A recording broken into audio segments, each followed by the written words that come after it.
बादशाह के महल के अंदर कोने के अंदर एक औरत की झोपड़ी थी। तो बादशाह रोजाना पैगाम भिजवाता था कि तू इस झोपड़ी को खाली कर दे, हम तुझे अलहदा घर बना देते हैं, तू खाली कर दे इसको। लेकिन वो औरत कहती थी मैंने को नहीं जाना, तो बादशाह तो रह बादशाह, मैंने को नहीं तेरी बात सुननी।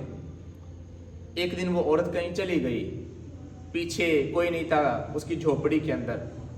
अब बादशाह के वजीरों ने देखा कि औरत निकल के चली गई है। वो बेचारी डरती जाती नहीं थी कहीं कि मैंने निकल जाना है और इन्होंने मेरी झोपड़ी को तबाह बर्बाद कर देना है।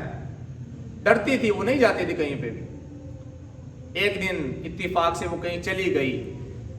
पीछे से जब बादशाह को पता चला ना कि औरत आज चली गई है कहीं काम के लिए, तो बादशाह ने हुक्म दिया कि चलो भाई उसकी झोपड़ी को गिरा दो, आज बुढ़िया चली गई है। तो जो सिपाही थे उन्होंने जल्दी जल्दी झोपड़ी को गिरा दिया। अब झोपड़ी एक फकीर की थी, अल्लाह वाले की थी। जब वो औरत वापस आई तो उसने देखा कि मेरी छोटी सी कुटिया जो मैंने कखों से बनाई हुई थी वो टूट गई है। आज सारा कुछ बिखर गया, मेरी जायदाद तो थी वो खत्म हो गई। औरत ने आसमान की तरफ चेहरा किया, कहने लगी या अल्लाह, इतने दिन मैं अपने कमरे की हिफाजत करती रही हूं, मेरी मालिक आज मैं चली गई पर तू तो मौजूद था ना, तूने मेरी हिफाजत क्यों नहीं की कमरे की।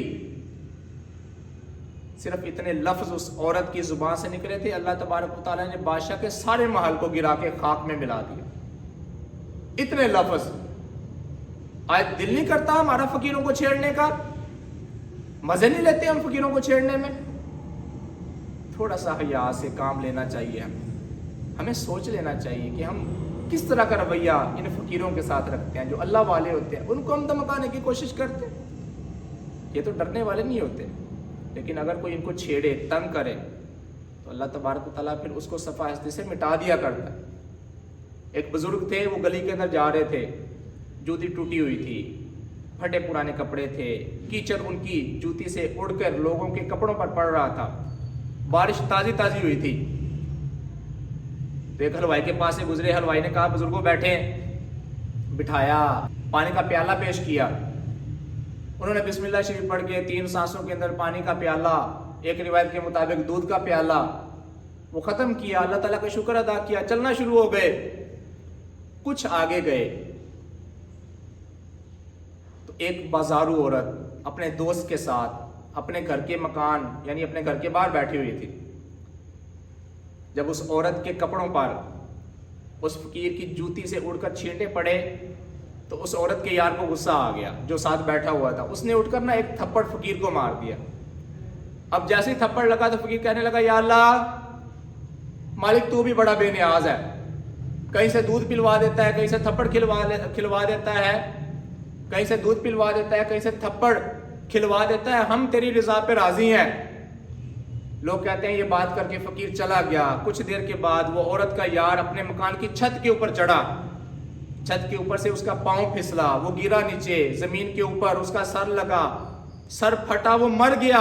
लोगों ने फकीर को पकड़ लिया, कहने लगे तूने बददुआ की इसलिए ये मरा है। फकीर कहने लगा लोगों मैंने तो इसको कोई बददुआ नहीं दी। तो लोग कहने लगे तुमने क्या किया, ये मर क्यों गया। फकीर कहने लगा दरअसल बात यह है कि जब मेरी जूती से छींटे उड़कर इसके कपड़ों पर पड़े, इस औरत के यार को गुस्सा आया, उसने मुझे थप्पड़ मार दिया, और जब उसने मुझे थप्पड़ मारा तो फिर मेरे यार को गुस्सा आया, और मेरे यार ने थप्पड़ नहीं मारा बल्कि उसको सफा हस्ती से मिटा के रख दिया।